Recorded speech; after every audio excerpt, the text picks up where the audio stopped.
brutal decades-long war was to marry your enemy.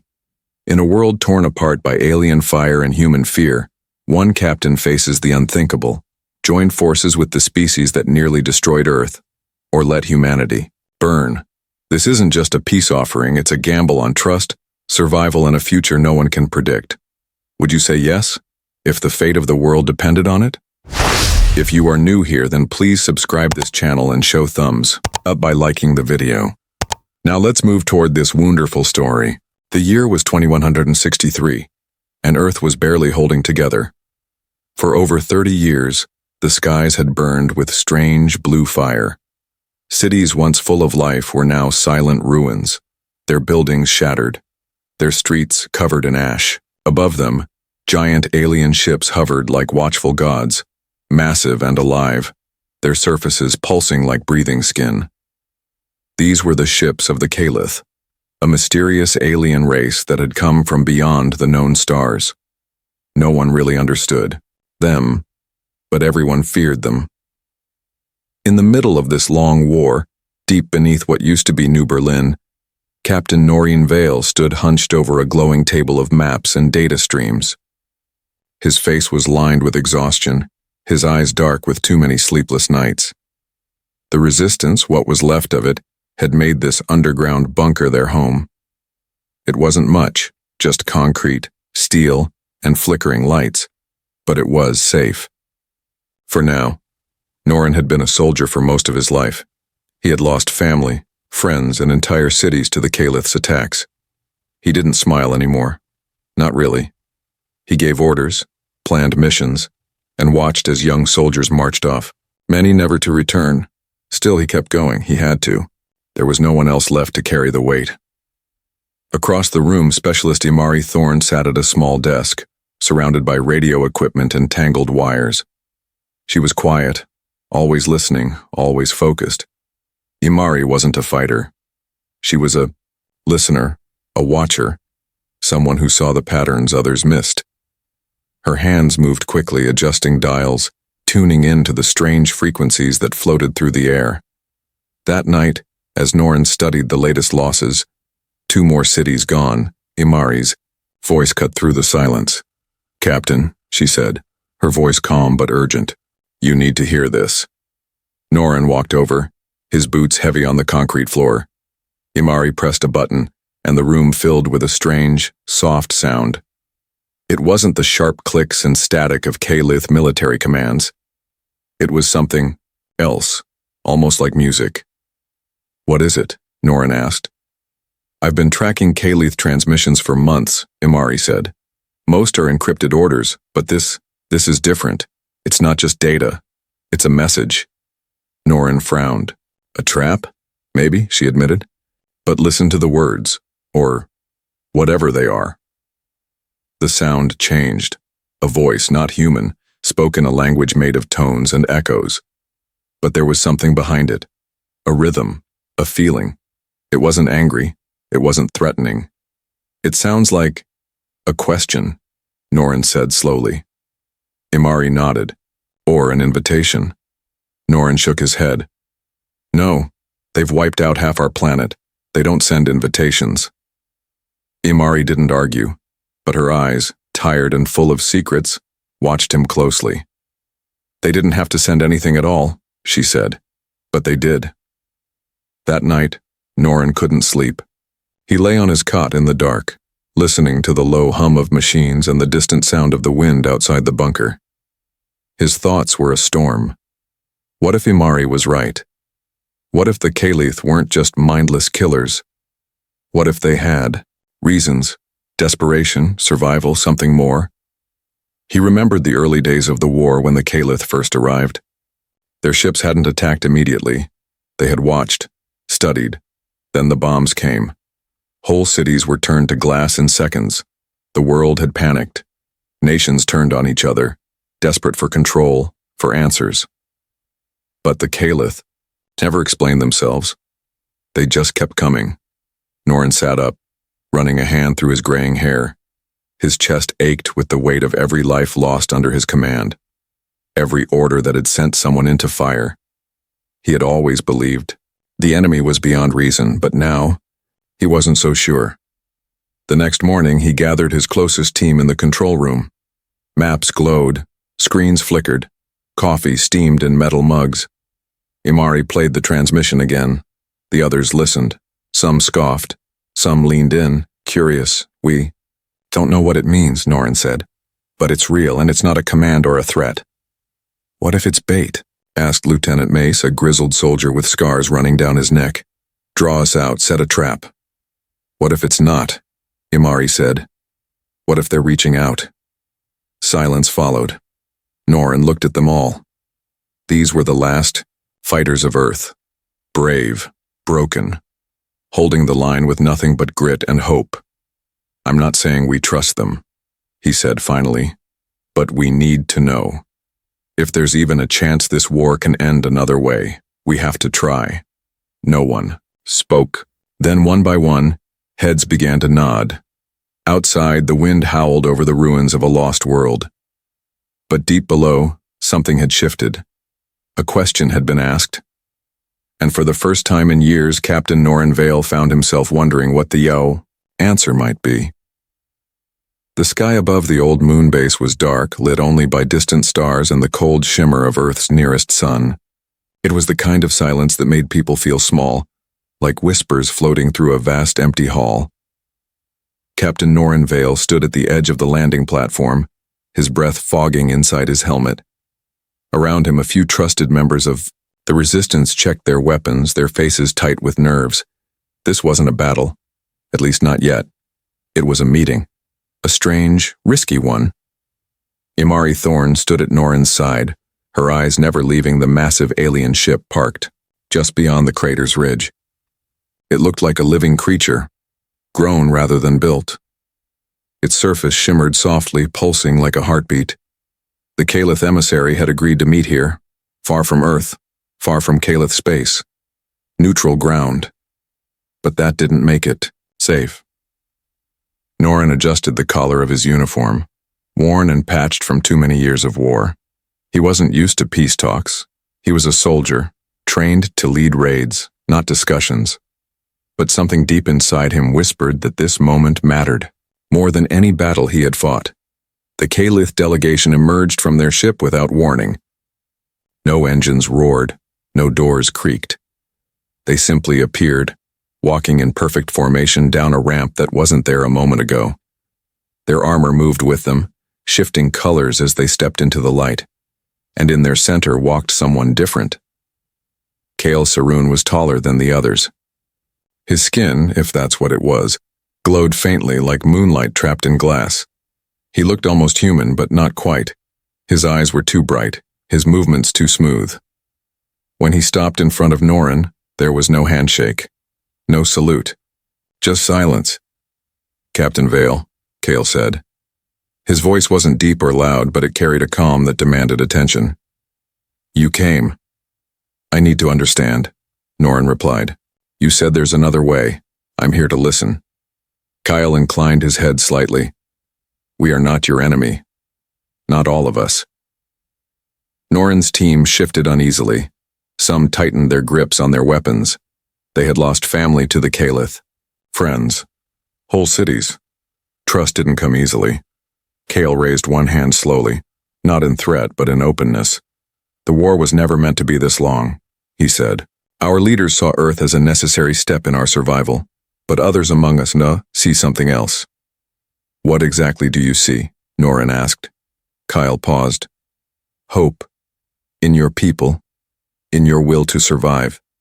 In your strength to forgive." Norin's jaw tightened. "You talk about forgiveness after all the lives you've taken?" Kale didn't flinch. "I've walked among the dead, on both sides. I've seen the price of pride. That is why I come not with demands, but with a proposal." From within his robe, Kale pulled out a small device round and silver. He held it between them and it opened like a flower. A soft blue light rose from its center, forming an image in the air. Two hands, one human, one Calith, reaching toward each other. "We propose an alliance," Kale said. "Not through paper, not through war, through unity." Norin blinked. "What does that mean?" Kale looked directly at him.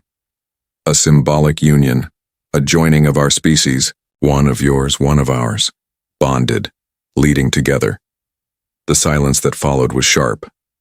Imari's eyes widened. Saria Dorn, Norin's military advisor, stepped forward in disbelief. "This is absurd," Saria said. "You're suggesting marriage between alien and human, not as romance," Kyle said gently. "As a bridge, a commitment that shows both sides we are willing to walk forward together." Norin felt the weight of the moment press down on him. It sounded insane, and yet it also made a strange kind of sense. If words and weapons had both failed, maybe something more personal could work. "Why me?" Norin asked. Kyle smiled faintly. "Because your people trust you, and because we do too." The rest of the meeting was short. No details were confirmed, no promises made. Norin returned to Earth with more questions than answers, but the image of those two hands, reaching through the blue light, stayed with him. Back in the bunker, the Yar news spread like wildfire. Some people called it a chance at peace. Others called it betrayal.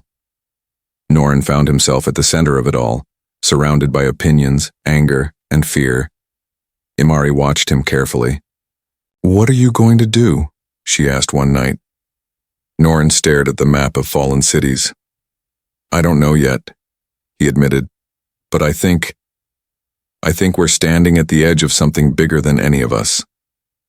Outside, the stars were cold and distant, but somewhere among them a new path was waiting. Whether it led to peace or disaster, only time would tell. But Norin knew one thing for certain. The war wasn't over, but it might not be the only way. The moment Captain Norin Vale stepped back onto Earth, everything changed. Word of the meeting with the Kalith spread faster than fire. The news wasn't just that there had been talks, it was the nature of what had been offered. A union, a bond, something that sounded more like a fairy tale than a peace treaty. People were confused, afraid, angry, and hopeful, all at once. Norin had never seen his world so divided. The war had brought people together through shared suffering. But this cracked the surface. It exposed everything still broken beneath. In the city of Greystone, once a major industrial hub now half rebuilt from the rubble, people filled the streets with protests. Some held signs that read, "Trust must be earned," while others carried candles and whispered prayers for peace. News screens on street corners played Norin's speech on repeat, where he had said, "We must consider every path forward, even the unfamiliar ones." His words had been careful, cautious, but it was enough to start a storm. One person watching those screens from the shadows was Talon Rusk. He was young, barely in his 20s, but war had aged him. He had lost his parents in the second wave of Kalith bombings. His brother had died in a failed raid 2 years later. Talon didn't trust aliens, not even a little. And when he heard talk of marriage for peace, he saw betrayal. To him, it meant surrender dressed in soft words. So he gathered a group of like-minded fighters, men and women who still wore old uniforms, who still believed Earth had to fight, to the very end. They called themselves the Black Thread, and their mission was clear. Stop the talks at any cost. Across the country, in a quiet village that had become a center for displaced families, lived Lyra Venn. She had once been a school teacher. Now she was something else, a voice for healing. After losing her 2 sons in the early days of the war, Lyra had turned her grief into action. She ran shelters, built networks of support, and slowly became someone people listened to. She didn't speak with fire. She spoke with calm, steady hope. And when she heard of the Kalith proposal, she didn't recoil in fear. She asked, "What if this is real?"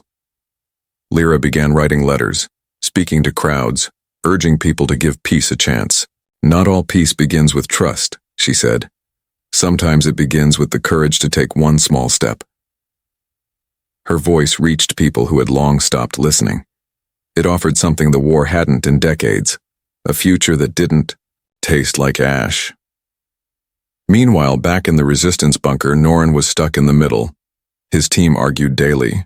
Sariadorn warned that the Caliph could be manipulating them, using kindness as a weapon. Imari, however, brought new signals to Norin, messages from inside Caliph space. The data was messy, fragmented but clear enough. A civil war was stirring among the Caliph themselves. Not everyone agreed with the peace effort.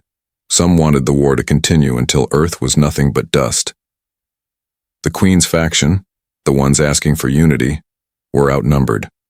That meant time was running out. Norin listened, nodded, and still felt unsure. Every decision pulled him in different directions. Soldiers under his command begged for clarity. Civilians begged for peace. Leaders from other regions sent messages, some full of support, others full of threats. One evening, Norin sat alone outside the base, watching the stars. He remembered his wife's laugh, his daughter's voice. Both gone now. He thought of the Queen's eyes, alien, yes, but filled with something that felt strangely familiar. Longing. Talon Rusk made his move that night. The Black Thread planted charges outside the communications tower, hoping to send a message loud enough to scare everyone away from further talks. But what they didn't know was that the tower had become a hub for new signals, ones that shared locations of safe zones and supplies. The explosion killed 12 people, most of them engineers and medics. And just like that, the divide widened. The next morning, Norin walked through the smoking remains. He didn't cry. He rarely did anymore. But his voice, when he spoke, was raw. "This wasn't done by an alien," he said to the gathered crowd. "This was us, turning on ourselves."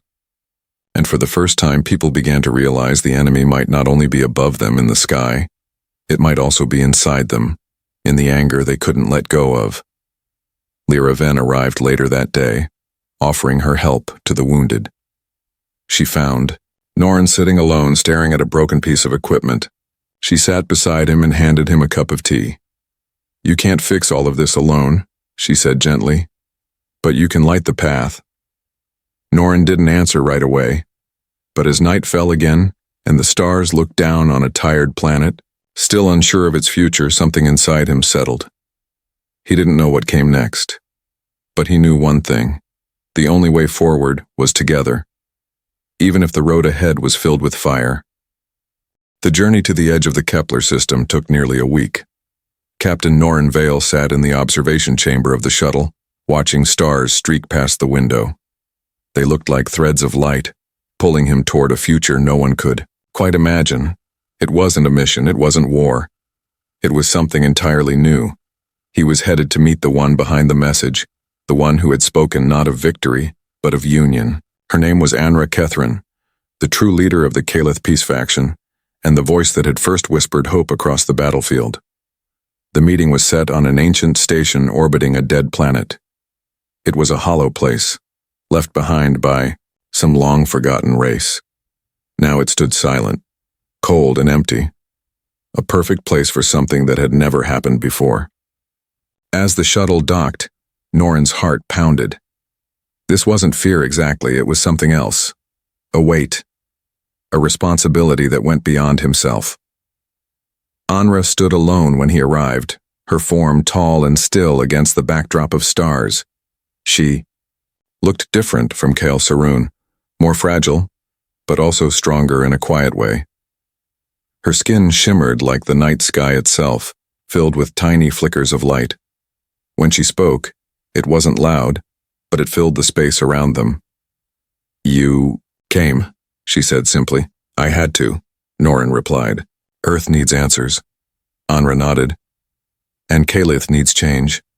They spoke for hours in the echoing chamber, not about tactics or treaties, but about memories. Anra told him of her world, of how it had once been green and full of life, before greed and war had turned it into dust. The Caliph had searched for survival, not conquest, but fear had twisted everything. They believed Earth would reject them, so they attacked first.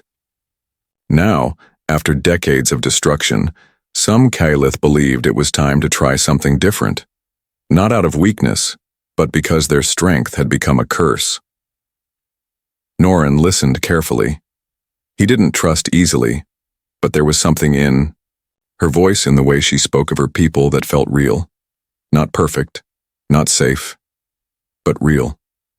He told her about Earth, about the broken cities, the lost children, the pain of hope that never quite died. And somewhere in those stories, something passed between them.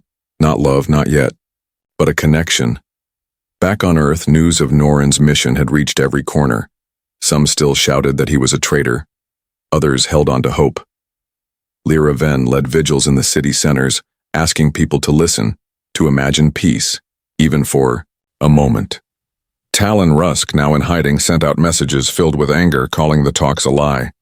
The world was split, holding its breath, waiting for Norin to return with a choice. When the shuttle landed, Norin carried no document, no agreement.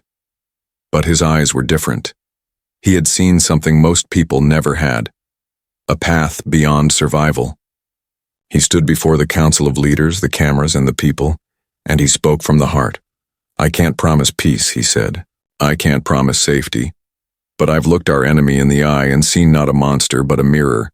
The Caliph have done terrible things. So have we. But the one thing they've never seen is someone willing to stop and say, 'Enough.' So I will say it. Enough." He explained the offer again. Not a treaty signed in ink, but a bond, a joining of worlds through a symbolic union, a representative from Earth, one from Caliph. Together, not as rulers but as examples, as a thread to tie both species to something bigger than themselves. The vote was fierce. Debates raged for days. But eventually the world made a decision. Not everyone agreed. But enough people believed. And so the ceremony was planned. Not in a palace, not in a battlefield, but in a garden built between the ruins of an old Earth city and the sleek towers of a new Caliph settlement. As the sun set, casting gold across the strange, shared land, Norin and Anra stood side by side. They didn't wear crowns or armor, just simple robes, marked with the symbols of both Earth and Caliph. Children from both worlds gathered around them, laughing, planting seeds in the fresh soil. The ceremony was short, no grand speeches, just a vow to try. The stars above them burned quietly, watching it all unfold. Later that night, as Norin walked through the garden alone, he found Lyra waiting. She handed him a single flower, one of the first to bloom in the new soil. "It's small," she said, "but it's a start." He nodded, holding the flower gently. "That's all we've ever needed." Far above, in orbit, new ships began to arrive. Not for war, but for rebuilding, for learning, for trying something Earth had almost forgotten how to do, grow. In the end, the story didn't end with victory. It didn't end with surrender. It ended with a choice. One man, one queen, two broken worlds stitched together by something fragile and incredibly strong, a thread between stars.